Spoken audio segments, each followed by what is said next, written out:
अंगद के पिता ने मरते मरते अंगद को उसी व्यक्ति के हाथ सौंप दिया जिस व्यक्ति के हाथ पिता की मृत्यु हो रही, राम को सौंप दिया और अंगद बिना बोले राम का हो गया। अंगद एक बात सिखा के गया नई पीढ़ी के बच्चों को, आपके माता पिता में आपसे ज्यादा एजुकेशन नहीं होगी, आपके पेरेंट्स में आपसे ज्यादा एक्सपोजर नहीं होगा। हर पीढ़ी के बच्चे गुजरती पीढ़ी से ज्यादा एक्सपोजर, ज्यादा एजुकेशन लेके, ज्यादा टैलेंट लेके आते हैं। तो आपके जैसी बुद्धि शायद आपके माँ बाप में न हो, लेकिन एक बात याद रखना, आप अपने माँ बाप का निर्णय मत देखना कि वो अगर कोई निर्णय आपके लिए लें तो निर्णय मत देखना, निर्णय के पीछे की नीयत देखना। इस दुनिया में जितनी साफ नीयत ऊपर वाले ने माता पिता की बनाई है अपने बच्चों को लेके, इतनी नीयत किसी की नहीं बनाई। बच्चों को माता पिता का निर्णय नहीं, निर्णय तो हो सकता है गलत हो, वो शायद आपके लिए इतनी दुनियादारी नहीं जानते, पर उनकी नीयत देखना। अंगद ने नीयत देखी। निर्णय देखता तो कहता मेरे पिता को मारा इसने, मैं नहीं जाता इनके साथ, लेकिन उसने नीयत देखी कि मेरे पिता ने किस नीयत से मुझे सौंपा और अंगद कहां पहुंच गए। इसलिए समय रहते अपने बच्चों से जोड़िए। देवियों और सज्जनों, मैं आपसे अनुरोध करता हूं, इस कथा में जो भी आप संकल्प लें, एक संकल्प आज जरूर लीजिए।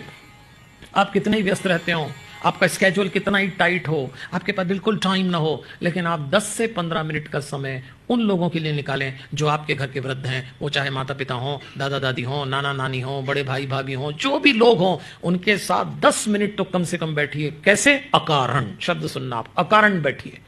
अपने घर के वृद्ध लोगों के साथ अकारण बैठिए। आप जो बात करेंगे उनको लेना देना नहीं, वो जो करेंगे वो आपको लेना देना नहीं है, लेकिन वृद्ध व्यक्ति के साथ यदि आप बैठ जाएं तो उसके दिल की दो बात बाहर निकल आती है। और मैं तो अनुरोध करूंगा, यदि आप अपने घर की वृद्धावस्था के साथ बैठें, आपके पास टाइम ही 10 मिनट का हो, और उसी 10 मिनट में यदि आप पूजा कर रहे हो, तो मेरी तरफ से न दिया लगाना, न दिया बत्ती करना, न भगवान के मंदिर जाना, न कोई पूजा पाठ करना। अगर 10 मिनट ईमानदारी से अकारण अपने घर के वृद्धों के साथ बैठ गए तो भगवान वो 10 मिनट आपकी पूजा में लिख देगा। भगवान को आपकी पूजा नहीं चाहिए। जब हमसे कोई सवाल पूछता है कि मनुष्य जीवन का सबसे बड़ा उद्देश्य क्या, तो मेरा उत्तर है आत्मा को पहचानना, क्योंकि आप आत्मा हैं, शरीर नहीं है। इस समय इस शरीर में है, लेकिन चूंकि हमको एक शरीर मिला है, एक माता पिता से एक घर मिला, तो हमारी जाति तय हो गई। कोई मारवाड़ी हो गया, कोई जैन हो गया, कोई क्षत्रिय हो गया, कोई पंजाबी हो गया। उसके बाद स्त्री का शरीर मिल गया, पुरुष का मिल गया, एक नाम मिल गया, एजुकेशन हो गई, तो आप कोई डॉक्टर, कोई इंजीनियर, कोई व्यापारी। पर ये सब शरीर है, आप ये नहीं है, आप इसमें हैं। इतनी मोहब्बत हो गई शरीर से। बख्श देता है खुदा उनको जिनकी किस्मत खराब होती है, वो हरगिज बख्शे नहीं जाएंगे जिनकी नीयत खराब होती है। न मेरा एक होगा, न तेरा लाख होगा, न तारीफ तेरी होगी, न मजाक मेरा होगा।